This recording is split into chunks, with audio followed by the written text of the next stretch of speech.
और जी के लिए हमें क्या करना है, पहले आवर्तकाल। आवर्तकाल क्या होता है, एक कंपन पूरा करने में लगने वाला समय, और उसका सूत्र क्या होता है, T equal to 2 pi under root L upon जी।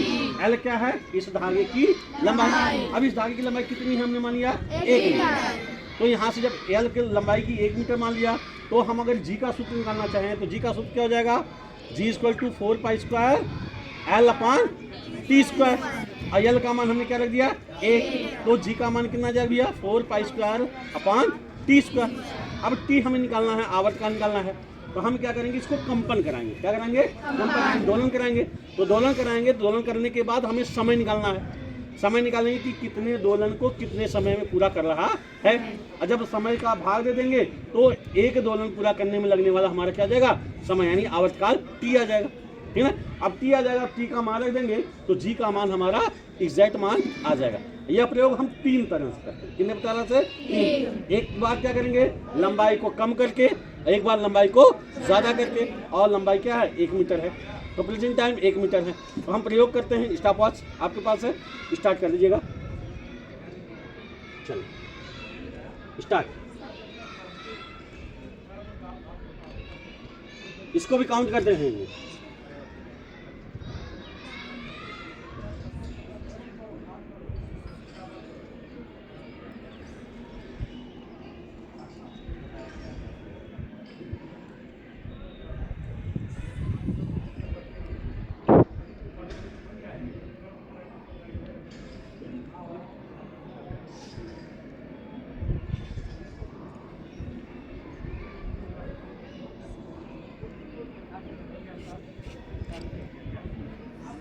21 कितना हुआ, 21।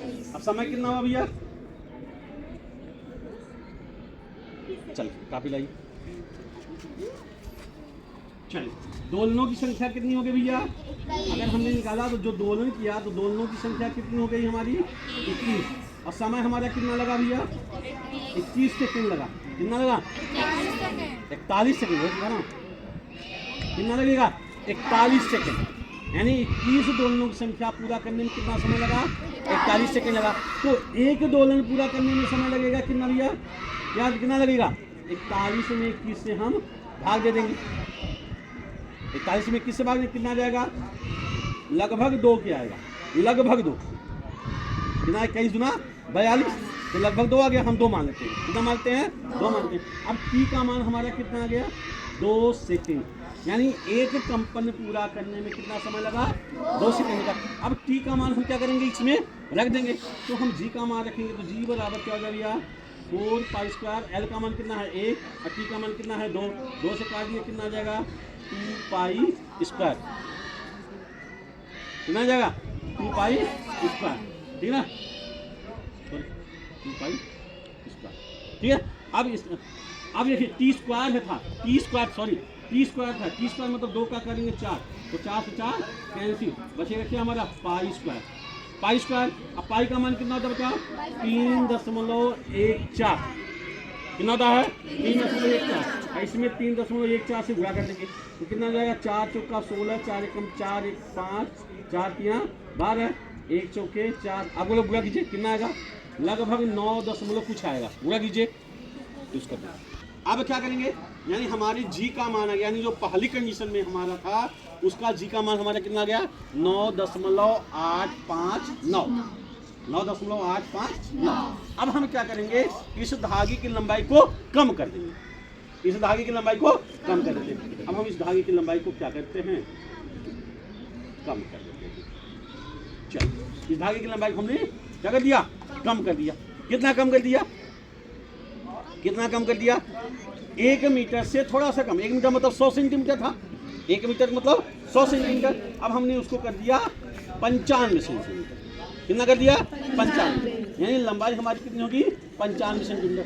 अब हम इसका दोलन कराएंगे और समय निकालेंगे, ठीक है, यानी आवर्तकाल हम निकालेंगे। तो हम स्टार्ट करते हैं, टाइम जब बोला जाएगा आप स्टार्ट करिएगा,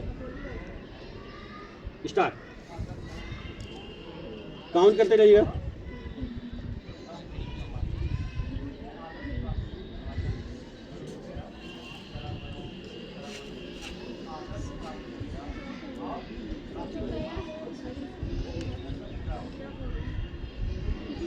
चलिए, और किसी के पास नहीं है? स्टाफ पास किसी के पास है? स्टाफ पास चलिए,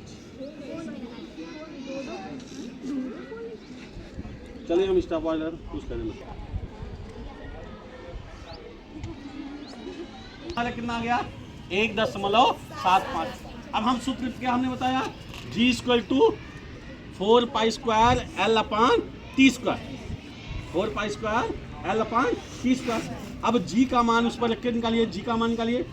4 पाई स्क्वायर का मान कितना है? 9.859।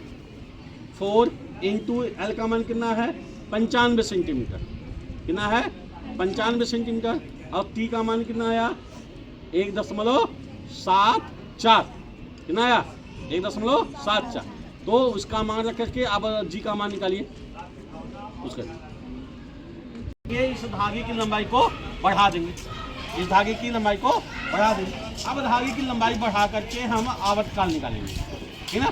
धागे की लंबाई को बढ़ा करके आवर्तकाल निकालेंगे और देखते हैं कितना आता है। ठीक है, चलिए कोई आ जाए, कोई आ जाए, इसको खींचे।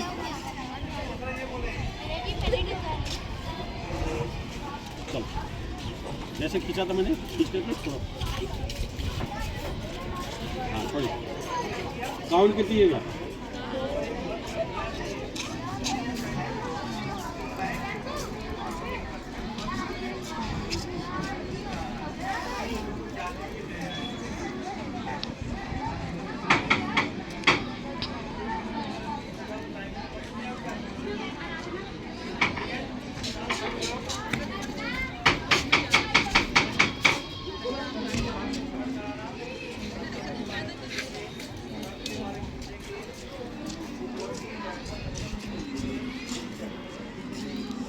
20 पर हम करते हैं 36 सेकंड।